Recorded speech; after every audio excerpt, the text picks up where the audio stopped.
Good morning, class 10. Today we will start chapter 9, Some Applications of Trigonometry. In the previous chapter, means in chapter 8, you have studied about the trigonometric ratios. Now in this chapter, you will be studying about the some ways in which the trigonometry is used in the life around you. Trigonometry is one of the most ancient subjects studied by the scholars all over the world. As we have said in the chapter 8, trigonometry was invented because its needs arose in astronomy. Since then, the astronomers have used it, for instance, to calculate the distances from the Earth to the planets and the stars. Now, the trigonometry is also used in geography and in navigation. The knowledge of the trigonometry is used to construct the maps, determine the position of an island in relation to the longitudes and latitude. Now, in this chapter, we will study how the trigonometry is used for finding the heights and the distances of the various objects without actually measuring them. The topic is heights and distances. Let us consider the figure 8.1 of the previous chapter, which is redrawn below in the figure 9.1. Here actually this is the figure already in chapter 8. And where it is here, and the question is, what is the topic here? Suppose the students of a school are visiting Qutub Minar, and now if a student is looking at the top of the Minar, a right triangle can be imagined to be made as shown in the figure. Here this is Qutub Minar and one student is standing here, and he or she is looking at the top of the Qutub Minar, and here we can imagine that one right angle triangle is to be formed. Now can the student find out the height of the Minar without actually measuring it? Is it possible to find out the height of the Minar for the student without measuring actually? Now for this we are studying in this chapter. In this figure, this is redrawn again in the chapter 9. Here A, B, C triangle is formed, and this is the height of the student. So AE is the height of the student, and one more line ED is drawn. Actually this is ground level. This can be considered as ground level, ED.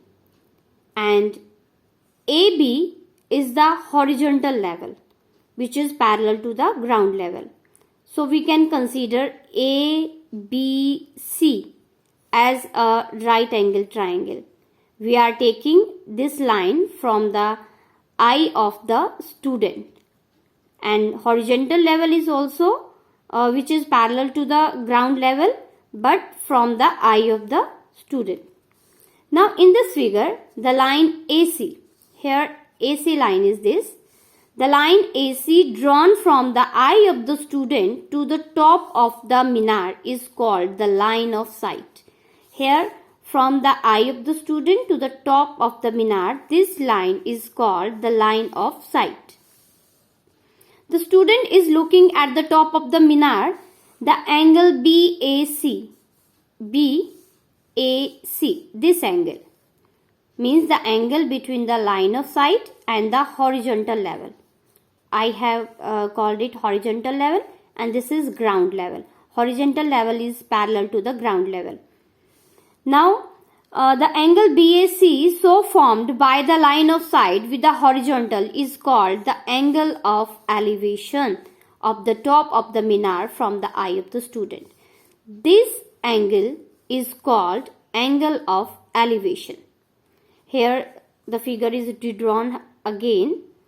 Here ED is the ground level, AB is the horizontal level which is parallel to the ground level, AE can be considered as height of the student, and from the eye of the student to the top of the Minar, this line is called the line of sight, and the angle between the line of sight and the horizontal level, this can be considered as the angle of elevation, and ABC. It is a right angle triangle with angle B as 90 degree. Now this is the concept.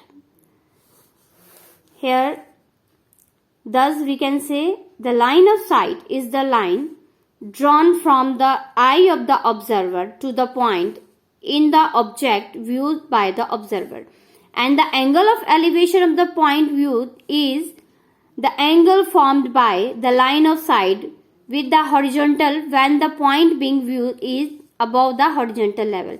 That is the case when we raise our head to look at the object. It means when we raise our head to look the object, that in that case the angle of elevation is formed. And the angle of elevation is always in between the line of sight and the horizontal level. We will not consider the height of the observer. And the same, now consider the situation given in the figure 8.2. Now come to 8.2 topic, the same in the chapter 8.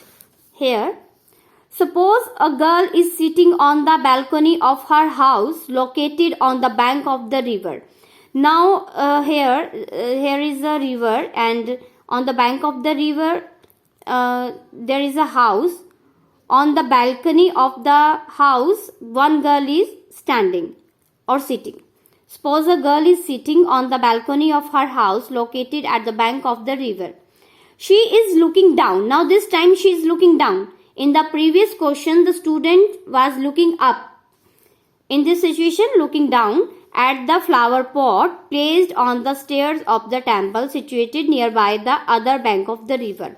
On the other bank of the river, there is a flower pot, and that girl is looking down at that. Now a right angle triangle, same here in this situation we can imagine a right angle triangle. Now the height, if you know the height at which the person is sitting, can you find the width of the river? It means there is a question to us, if we know the height of at which the person is sitting, can we find the width of the river without measuring it? Now for this, in chapter 9 we are discussing here.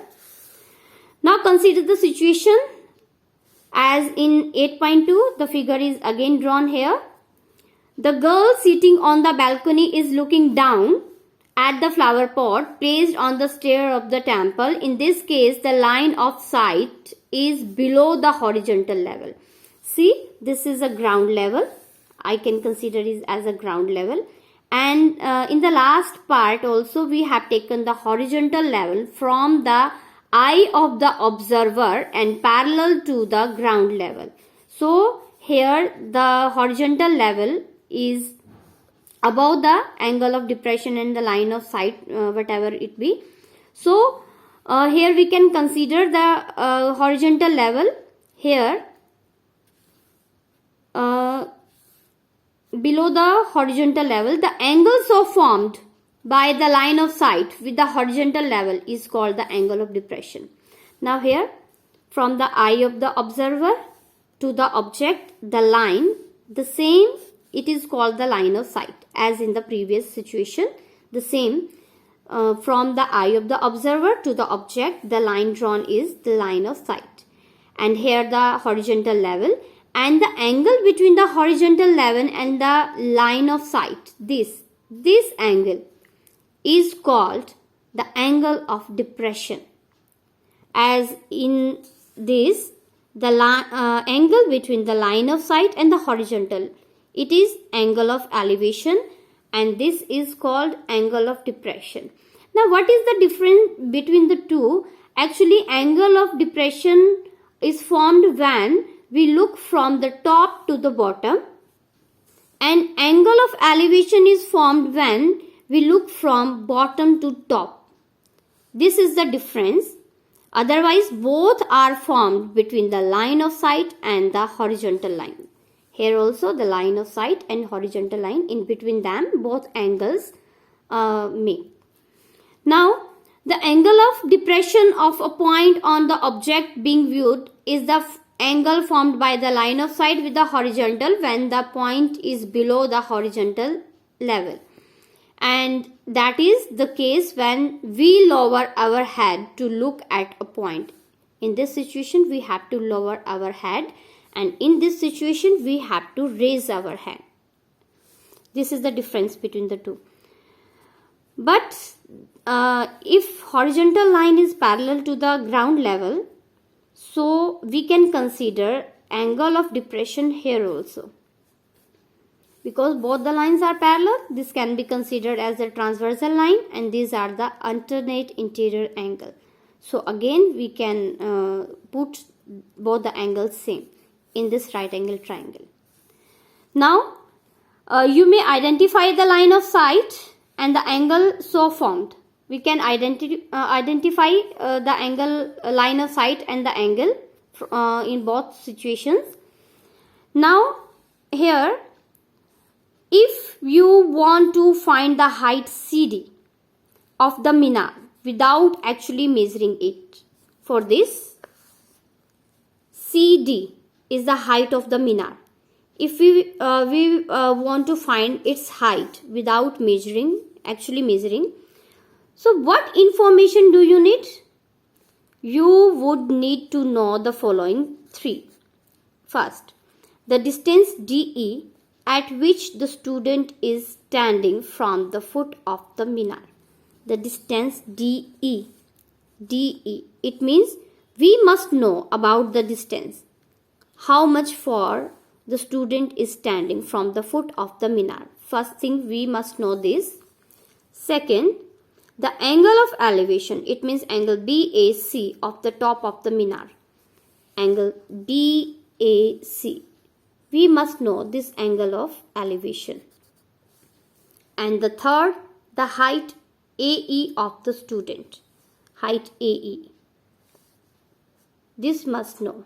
Because for the triangle ABC, we can only find BC.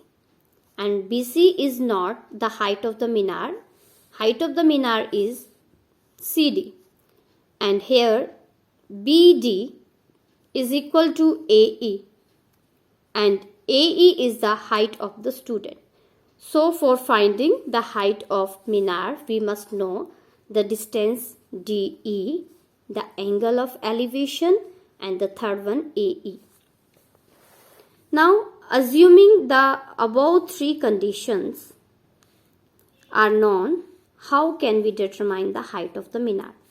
Now see, if we will consider it as x meter, and we will come to know about the theta, means angle of elevation, then how can we find the height? And for finding the height, we can use trigonometry. How trigonometry can be used here? This is a right angle triangle, and for the right angle triangle, we can consider it as height. This can be considered as base, and this is given as an angle of the base. So here BC by AB is equal to tangent of theta, and we know that it is 30 degree, 45 degree or 60 degree. So we can easily find its value. And AB, already we know what is AB. So we can put the value here, and we can easily find the value of BC. Now this is the basic concept for chapter 9.